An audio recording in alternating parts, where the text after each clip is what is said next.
Glow. Bismillahirrahmanirrahim. Assalamualaikum warahmatullahi wabarakatuh. Kembali lagi di channel Aneka Bibit Import. Jangan lupa subscribe sebanyak-banyaknya, karena subscribe itu gratis teman-teman, agar bisa terus mengikuti updatean dari channel Mimin ya, karena Mimin akan mengulas sangat banyak varian alpukat yang ada di Indonesia, alpukat yang kita datangkan ya, terutama dari luar negeri. Karena kita sekarang Mimin ulangi berkali-kali, kita hanya mengembangkan alpukat introduksi yang dikembangkan skala perkebunan luas di luar negeri. Nah, ini salah satunya ada yang sudah sangat famous, khas, yang kemarin sempat saya review. Kali ini Mimin akan mereview alpukat khas. Apabila di jus itu bagaimana? Ya, kalau dagingnya alpukatnya sangat kecil ya. Tadi Mimin jusnya ini hanya separuhnya saja. Jadi satu gelas seperti ini. Tampilannya seperti ini alpukat khasnya. Kalau tanpa gula, ini tadi saya kasih gula sedikit sekali. Tadi sudah saya review, kalau tanpa gula itu ya rasanya tawar, karena alpukat khas ya gurih aja, gurih tanpa rasa manis gitu ya. Nah, ini akan bismillah ya, langsung.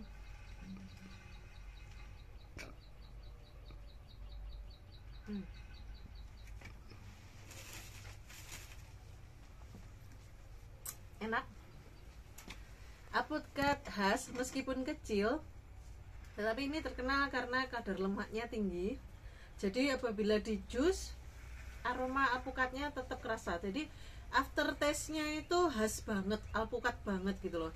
Kalau kita, jadi beda teman-teman, kalau kita bikin jus alpukat yang sangat berair, itu pun rasanya juga hambar. Jadi kita membutuhkan banyak alpukat, sedangkan segelas ini membutuhkan alpukat yang sangat kecil. Tadi separuhnya untuk segelas ini, jadi sekental ini, masih sangat kental ini. Nah, itulah kenapa ini sangat dikomersialkan di luar negeri, karena ya kandungan oilnya sangat banyak, bisa hingga 30% ya kalau untuk alpukat khas. Terutama ini teman-teman kalau tanya lebih adaptif di dataran berapa, kita lebih menyarankan alpukat khas yang ditanam di Indonesia itu di 1000 mdpl ke atas, itu pun yang tanpa kabut teman-teman. Jadi kalau nanti berkabut, biasanya itu terutama di pohonnya ya, pohonnya itu biasanya cepet berjamur ya, buahnya pun juga berjamur gitu. Kalau ditanam di datar rendah apakah bisa berbuah? Biasanya kan banyak yang saya mau coba, bisa jadi coba, tetapi berdasarkan pengalaman kami yang sudah lama ataupun teman-teman yang report ke kami juga, di dataran rendah kurang adaptif, pohonnya susah modot, susah tumbuh, terus berbuahnya pun juga sangat lama. Kemudian rasa buahnya pun juga masih sangat jauh, masih lebih enak di dataran tinggi, dan tampilan buahnya pun masih bagus di dataran tinggi. Ini alpukat khas saya habiskan ya.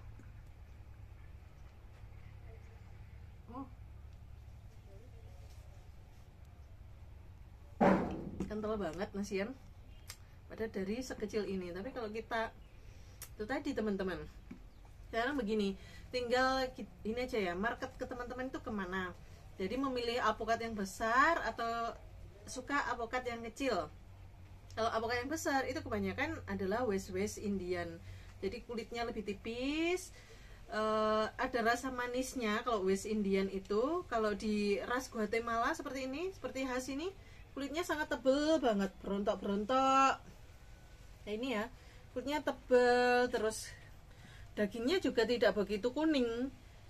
Beda dengan yang West Indian, itu kulit tipis, dagingnya lebih kuning dan rasa manisnya. Kalau ini hanya dominan gurih aja, tetapi kelebihannya ini oilnya paling banyak. Di antara alpukat-alpukat lain, kita masih belum tahu ya seperti apa yang dari Vietnam itu, karena belum pernah ada yang pengujian lab. Kalau ditanya sih, ada sih yang kita review ya, beberapa alpukat yang rasanya sangat pulen, tetapi kita belum tahu kadar oilnya berapa gitu. Oke teman-teman, mudah-mudahan teman-teman nanti untuk bibit bisa request di nomor Mimin di 085646425254, atau biasanya sudah Mimin cantumkan di kolom deskripsi ya teman-teman. Nah, seperti itu. Jadi kesimpulannya, teman-teman mau menanam apa itu nanti tergantung marketnya dan tergantung di mana teman-teman tinggalnya. Jadi kalau di dataran rendah lebih ke West Indian, kalau di dataran tinggi tetap di ras Guatemala. Di menengah nanti bisa konsultasikan ya. Ada beberapa macam. Jadi kalau di kelas menengah itu biasanya antara 600 mdpl ke atas itu persilangan biasanya. Ras Guatemala dan West Indian kulitnya tidak setebal khas, tetapi dia juga tebal. Jadi ada beberapa macam. Oke teman-teman, nanti akan Mimin update lagi. Mudah-mudahan ini bermanfaat. Sekian dulu dari saya tentang apukat khas yang kita jus tadi, biar menjawab rasa penasaran. Terima kasih. Wassalamualaikum warahmatullahi wabarakatuh.